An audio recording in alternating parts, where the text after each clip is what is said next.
बांग्लादेश की राजनीति में एक बड़ा ऐतिहासिक मोड़ आया है। करीब 20 साल बाद सत्ता में वापसी कर रही है तारिक रहमान की पार्टी बांग्लादेश नेशनलिस्ट पार्टी यानी बीएनपी। 12 फरवरी को हुए आम चुनावों में 19 महीनों से चले आ रहे राजनीतिक शून्य का अंत कर दिया है। ये वही दौर था जो 2024 के छात्र आंदोलन के बाद शुरू हुआ था, जब पूर्व प्रधानमंत्री शेख हसीना की सरकार को सत्ता छोड़नी पड़ी थी। अब तारिक रहमान के अगले सप्ताह शपथ लेने की संभावना के साथ ही देश और दुनिया की नजरें ढाका पर टिक गई है। इस चुनाव में बीएनपी को 2/3 बहुमत मिला है, जो साफ संकेत देता है कि जनता बदलाव चाहती थी। लंबे समय तक राजनीतिक निर्वासन में रहने के बाद तारिक रहमान की ये वापसी केवल सत्ता परिवर्तन नहीं, बल्कि राजनीतिक संतुलन के बदलने का प्रतीक मानी जा रही है। अपने पहले संबोधन में उन्होंने इसे लोकतंत्र की जीत बताया और कहा कि बांग्लादेश अब एक नई यात्रा शुरू कर रहा है। उन्होंने माना कि देश की अर्थव्यवस्था कमजोर स्थिति में है और पिछली सरकार पर निरंकुश शासन का आरोप लगाया। उनका संदेश बिल्कुल क्लियर था, अब बांग्लादेश पहले।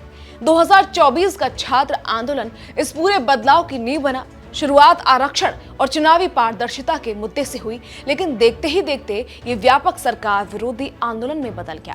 ढाका और दूसरे बड़े शहरों में लाखों लोग सड़कों पर उतर आए। कई हफ्तों तक चले विरोध प्रदर्शनों और अंतर्राष्ट्रीय दबाव के बाद शेख हसीना को इस्तीफा देना पड़ा। इसके बाद अंतरिम प्रशासन के तहत चुनावी सुधार किए गए, मतदाता सूची अपडेट की गई और अंतर्राष्ट्रीय निगरानी में मतदान प्रक्रिया कराई गई। इस बार मतदान प्रतिशत पिछले चुनावों से ज्यादा रहा, जिसे लोकतांत्रिक भागीदारी की वापसी के संकेत के रूप में देखा जा रहा है। अब सबसे अहम सवाल है भारत बांग्लादेश संबंधों का।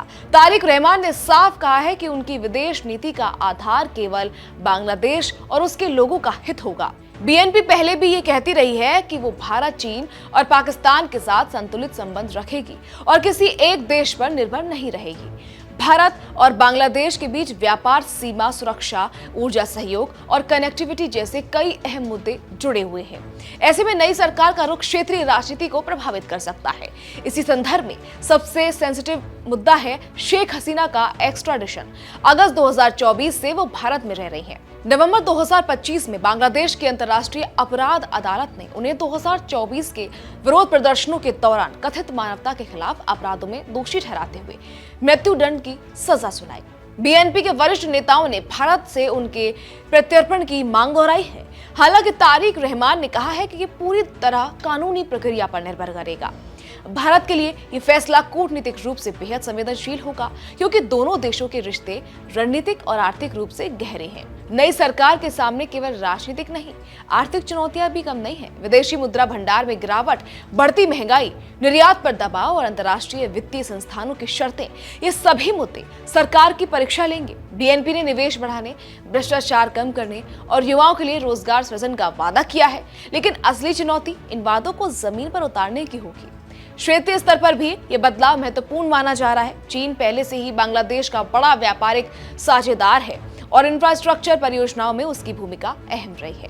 वहीं पाकिस्तान के साथ संबंधों में भी संभावित नरमी की चर्चा है। ऐसे में दक्षिण एशिया की भू राजनीतिक तस्वीर में नए समीकरण उभर सकते हैं।